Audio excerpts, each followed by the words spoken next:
kesempatan ini saya akan mempresentasikan tentang simulasi to-go switch atau saklar menggunakan microcontroller PIC 16F877.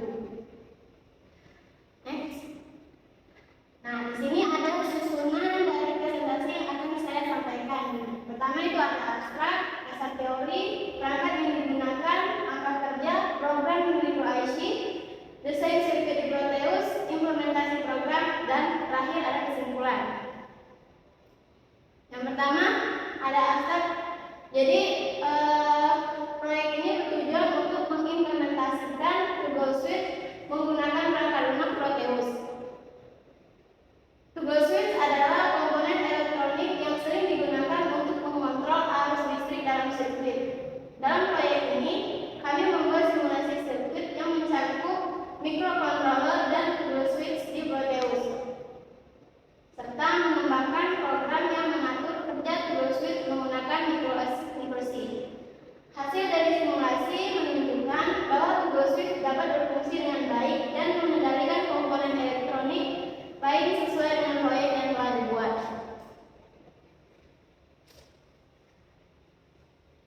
Nah, di sini ada dasar teori, pengertian sedikit tentang to-go switch. Jadi, to-go switch atau saklar pengalih adalah sebuah saklar mekanis yang digunakan untuk mengontrol aliran listrik pada perangkat elektronik. Saklar ini berfungsi dengan cara menaikkan atau menurunkan tuas toggle yang mengubah posisi kontak logam di dalam saklar. Kontak ini menyambung atau memutuskan sambungan listrik saat tuas digerakkan. Berikut ada jenis-jenis dari to-go switch, yang dimana ada SPST atau single pole single throw, ada SPDT single pole double throw, DPDT double pole double throw, DPST double pole single throw. Next.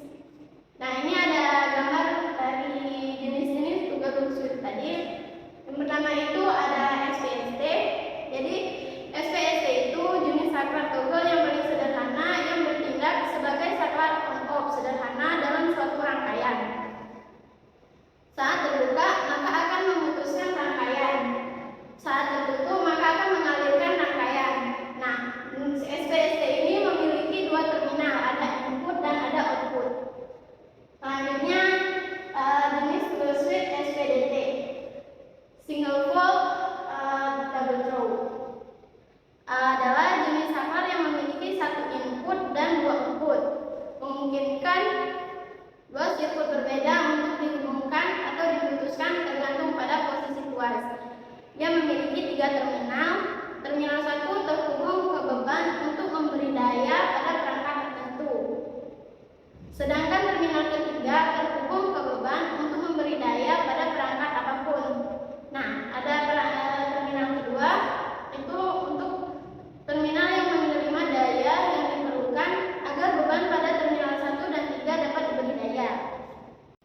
Selanjutnya yang ketiga itu ada jenis to-go switch DPDT, double pole atau double throw. Double throw DPDT ini adalah jenis saklar yang memiliki dua input dan dua output, memungkinkan pengguna untuk mengontrol dua sirkuit terpisah dengan satu saklar. DPDT ini juga memiliki 6 terminal, yang dimana terminal 3 dan 4 itu mewakili to-go switch. Terminal ini menerima daya yang diperlukan untuk menggerakkan beban pada terminal 1, 5, 2, dan 6. Nah, selanjutnya jenis to-go switch yang keempat itu DPST, adalah jenis saklar ini memiliki dua input dan satu output, dan biasanya digunakan untuk mengendalikan beban listrik yang lebih besar. Cara kerjanya adalah ketika to-go switch dihubungkan satu arah untuk rangkaian A dan B, maka lampu LED keduanya akan berubah menjadi on.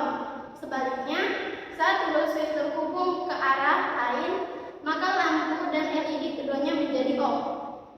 Jadi, to-go switch DPST memungkinkan untuk mengontrol dua output, yaitu pada kondisi menyala atau mematikan kedua-duanya secara bersamaan.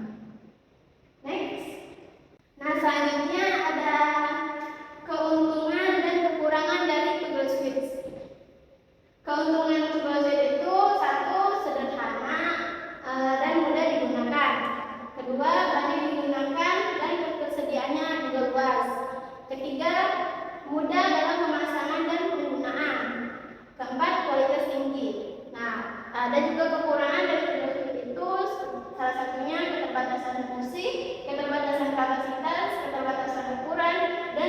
kecerdasan kualitas. Next. Perangkat yang digunakan dalam membuat simulasi ini ada perangkat keras dan perangkat lunak. Perangkat keras dia meliputi microcontroller PIC 16F877, osilator kristal, kapasitor, resistor, LED, dan switch. Sedangkan perangkat lunaknya itu ada Proteus dan microchip. Nah, berikut langkah-langkah pengerjaannya. Yang pertama, membuka aplikasi microchip dan buat proyek baru. Kedua, pilih IC sesuai dengan IC yang digunakan. Ketiga, memasukkan codingan dan memperbaiki jika ada yang error. Simpan codingan dengan file hex.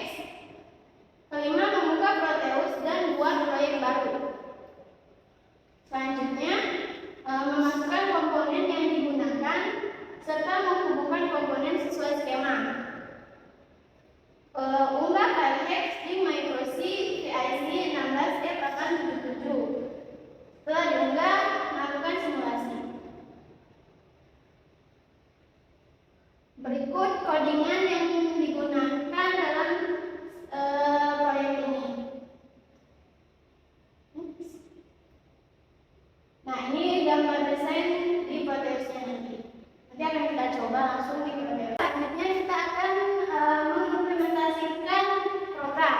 Pertama itu kita mengerjakan codingan dulu di microchip. Sedikit saya menjelaskan mengenai microchip. Jadi microchip itu berfungsi untuk mengembangkan dan menguji kode program yang akan dijalankan pada microcontroller. Terus ada juga pengerjaan rangkaian sirkuit di Proteus. Nah, Proteus itu digunakan untuk memastikan bahwa rangkaian perangkat keras termasuk microcontroller dan komponen lainnya berfungsi dengan benar sesuai dengan yang diharapkan.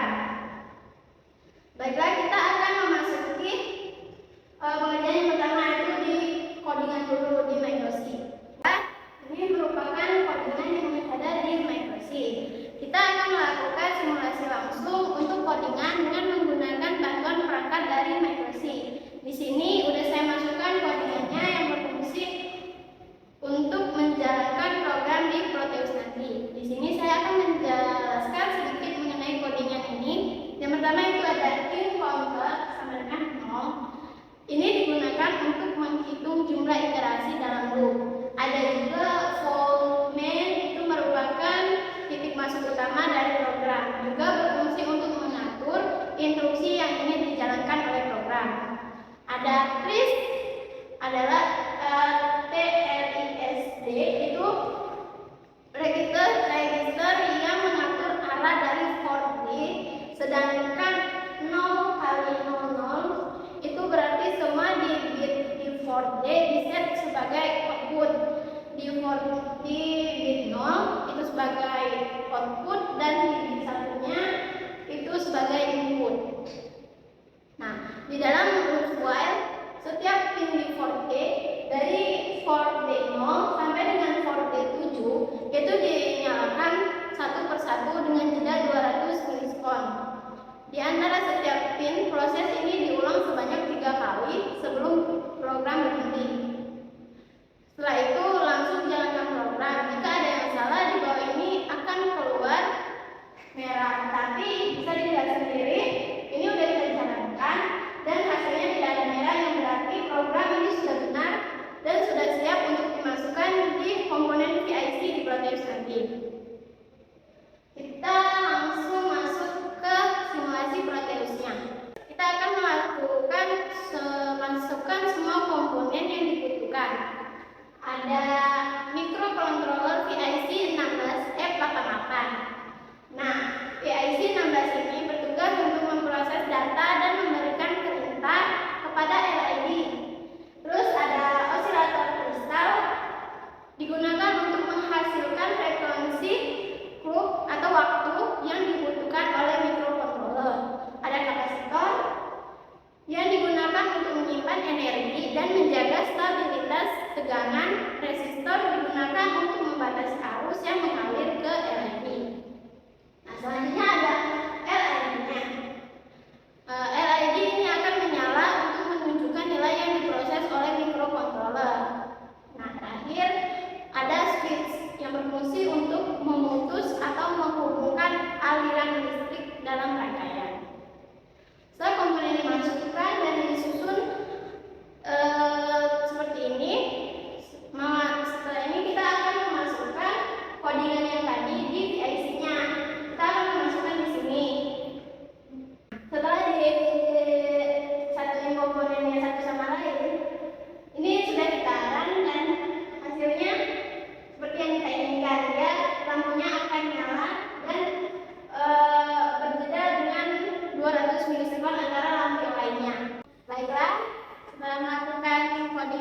simulasi.